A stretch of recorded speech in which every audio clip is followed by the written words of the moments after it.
today's 3-for-1 special with the Mazda Miata Forza Edition. We are doing a drift tune. So what I'm going to do, I'm going to bust it through a couple drift zones. I'm going to do this one, and then I'm going to do... Where are you? There we are. This one. Then I will give you guys a build and tune.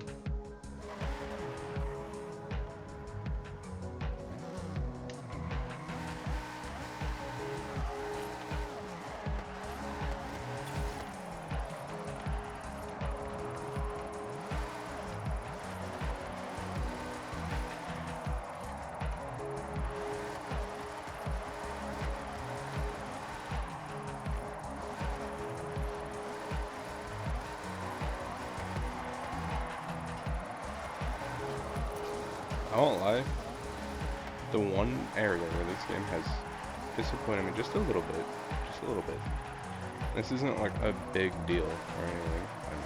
Let me finish this drift zone real quick before I show you.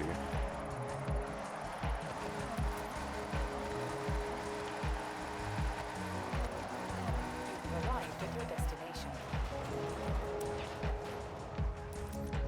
I was just shy of my PB. What is my PB in this zone?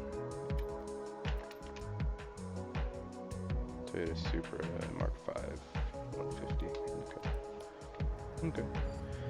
The one thing is the lack of one like really big long drift zone.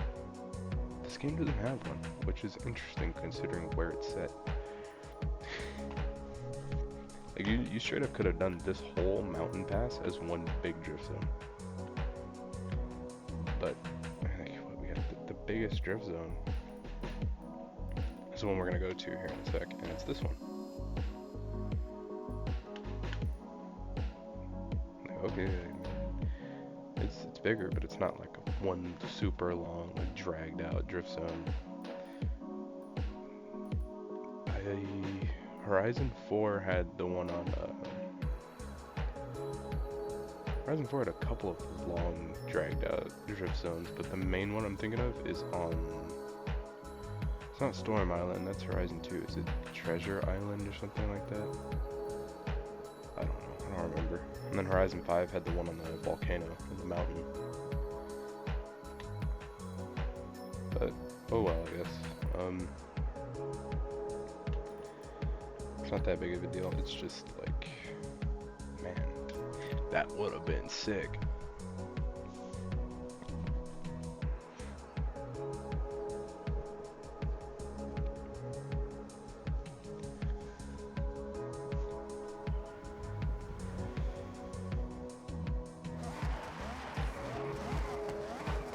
Car is for sale up here. Integra.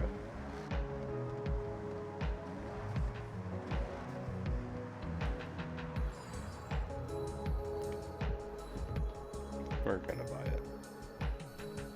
Think preset for drifting.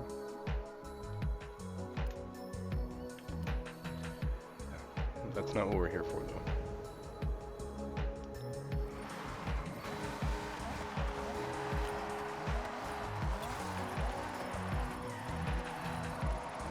Dang, that dude bit it.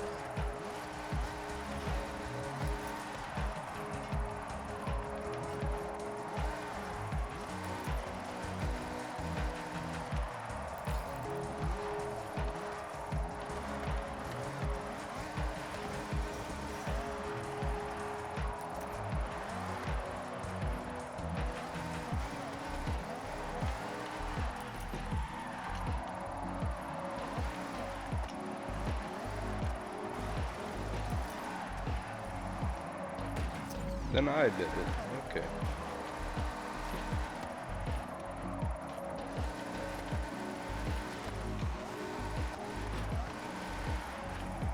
I'm just gonna act like that didn't happen. Okay, guys. Don't even mention it in the comments. I'll call you a liar. I will call you a liar if you bring that up.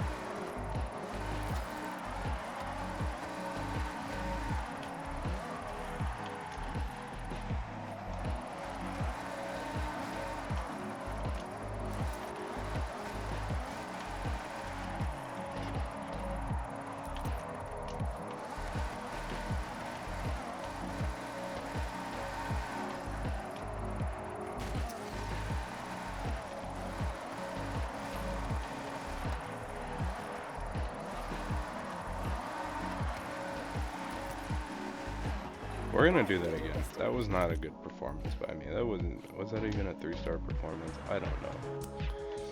That wasn't a good performance by me. I kept freaking tapping walls at the end. Had a really good start, but a really bad finish.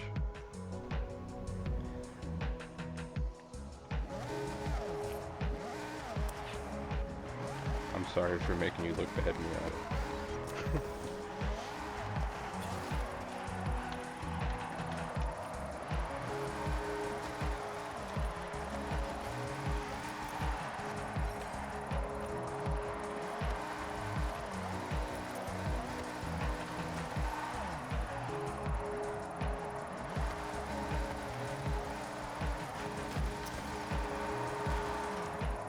One thing I did forget to say, I hope you guys didn't click off already because you noticed it, is that this car is all-wheel drive. And my purpose for that is because when I drift, whoops, we're just gonna, I got distracted. When I drift, 8 times out of 10, it is competition. Somehow I made that worse. It's either competition or what I'm doing right now in the drift zone for points. I mean, that's not the purpose of what I'm doing right now. I'm kind of doing it to show you guys what the car can do. But like, if I'm just playing and not recording, that's what I'm doing. I'm either drifting competition or drifting for points, which competition is for points.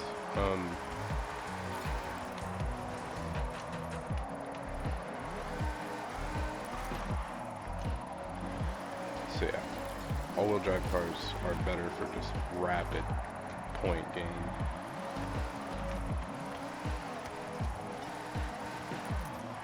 And when those 2 times out of 10 that I'm drifting with my buddies or whatever, I'll use a rear-wheel drive car. I think rear-wheel drive cars are easier to drift.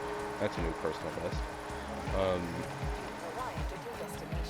I think rear-wheel drive cars are easier to drift myself, but that's me.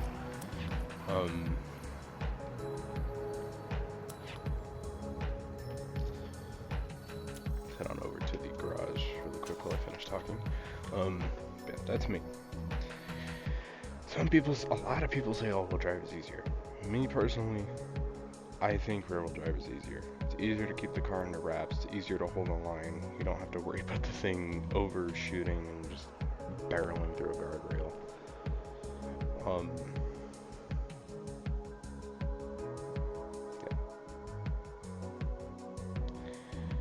So yeah, there will be rear-wheel drive videos down the line. I think right now a lot of them are going to be all-wheel drive because, like I said, I'm doing a lot more drifting for points than drifting for fun right now.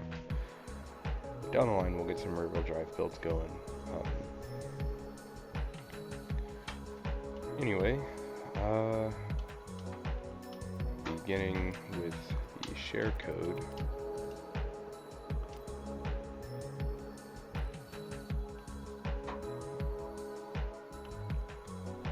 We have 657-860-225, or 255, my bad.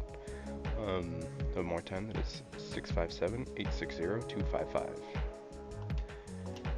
Now for the build, stock engine, like I said earlier, all-wheel drive. Aero, you can do whatever your heart desires. Tires, drift tire compound, same with the wheels, do whatever your heart desires. I left the stock ones. I just kind of like the way this car looks as is. Color and everything. 7-speed race transmission, race driveline, drift differential, drift suspension, stocked roll cage, race weight reduction, and race twin turbo. Moving on over to the tune. Tire pressure is 30 front and back.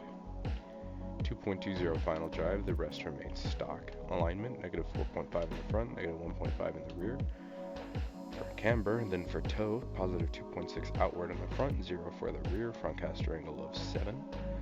Anti-roll bars are 12.4 in the front, 14.9 in the rear.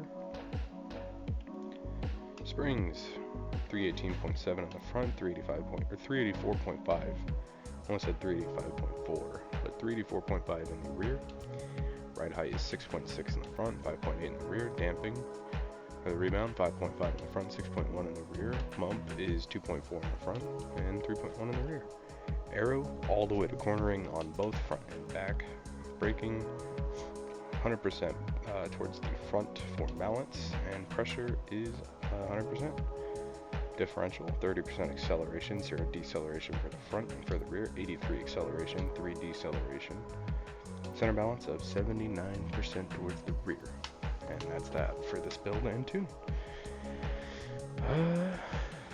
Yeah. Now we're gonna do donuts, because that's how I end up with, whoa.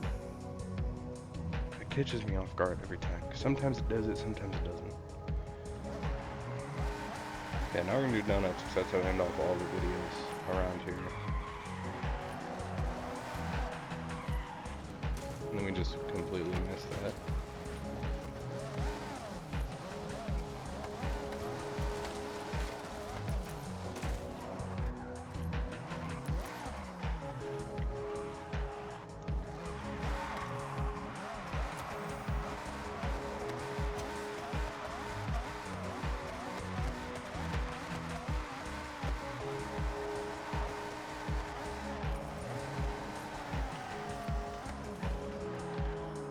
Alright, that's all that said and done. Thank you guys for watching. Hope to see you in the next video, and that is all from me today.